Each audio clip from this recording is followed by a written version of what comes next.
light began the world. Let there be light. The world crumbled to sin, but there was another light to begin another world. The Lord Jesus said, I am the light of the world. The light of redemption in Christ Jesus is a new world order and a new beginning for man. You have a clean start. Welcome to day 15 of our relational series, The Prince. Today we are speaking on the new beginning.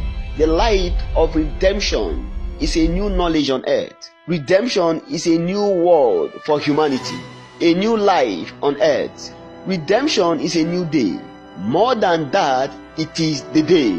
God called the light day. Redemption is the day, the new beginning for humanity, and it is the prophetic fulfillment of the word, let there be light. Under redemption, authority carries a new meaning. Life itself carries a new meaning. Redemption says a new creation emerged, neither male nor female, carrying a new glorious body. Redemptive scripture says our citizenship is in heaven. Philippians chapter 3 verse 20. Did you hear that? Our citizenship is in heaven, not in the Garden of Eden. Glory to our God. Brothers and sisters, we live in a new world order. Let us all wake up to the reality of the new world. Relate with people from the new life of redemption.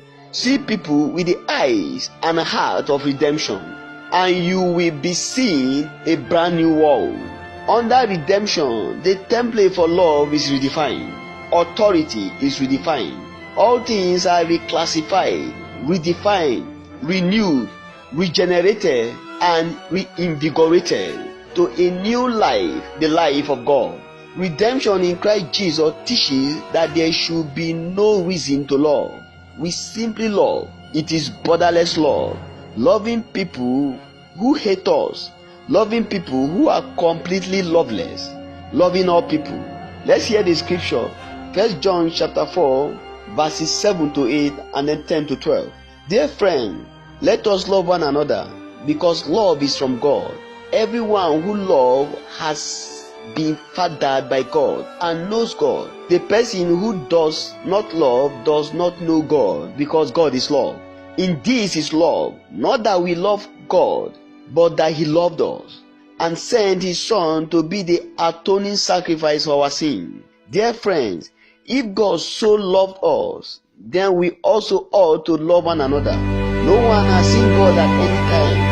If we love one another, God resides in us, and His love is perfected in us. End of quote. Amen. This is the new world order in our redeeming God. Loving for the sake of love. There should be no special reasons to love. We love because our love is everlasting and cannot be broken. Under redemption, certain old walls should disappear from the earth, from the lives of redeemed people. Words like, he doesn't deserve it, she doesn't deserve it, etc. Redemption makes all people everywhere deserving all things.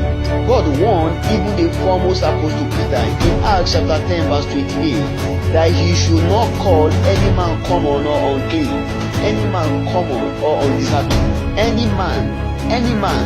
All men are no longer common, all men are no longer unclean, all men are no longer undeserving. They have a heritage in redemption. They needed only to receive by faith in Christ Jesus. This is a new day. This is a new beginning, the new world order. Learn to live in a new world.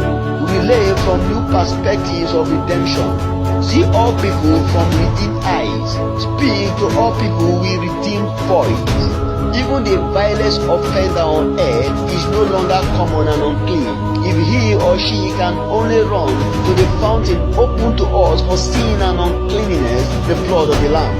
God created life, so let Him be the one to define life to us. Not you, not I, and definitely not any other one.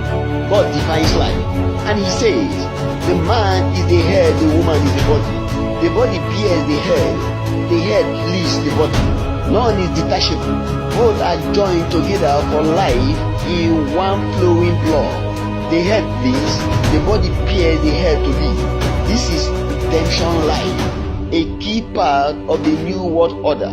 Princess, let the prince lead. He is the leader. God declared this from creation. The man was first formed, given the word, given authority. Then the woman was unveiled to join him in guiding the world. Follow the divine order. The prince lead. He is the leader. Authority is with him. His authority is your well-being. Is the dew of heaven over your life. Princes, stay within the authority of your prince. We need to lift these ancient landmarks of God in a rapid world of deniers and rising false knowledge of civilization, seeking to aggressively erode set standards by God. 1 Corinthians chapter 11 verse 3, verse 8 to 10 and 12. But I would have you know that the head of every man is Christ, and the head of the woman is the man, and the head of Christ is God. For the man is not of the woman, but the woman of the man. Neither was the man created for the woman, but the woman for the man. For this cause ought the woman to have power on her head because of the angels. For as the woman is of the man, even so is the man also by the woman. But all things of God. End of quote. I repeat verse 10. 1 Corinthians chapter 11 verse 10. New English Translation Bible. For this reason, a woman should have a symbol of authority on her head because of the angels. Another translation says, 1 Corinthians chapter 11 verse 10, that is why a woman ought to have on her head a symbol of subjection because of the angel. Princess, for your eternal well-being, embrace the prince, your prince and his authority over your life. Your long hair and the covering over your head is your daily agreement with God that the prince has power over your life. The prince with authority over your life. Your life is called to be lived in total godly subjection to the prince as he lives in love and leads to God. The very author of life has declared a template for the life he as God has given to us all. There can be no other template. This is the divine template for daily life. Let the prince lead.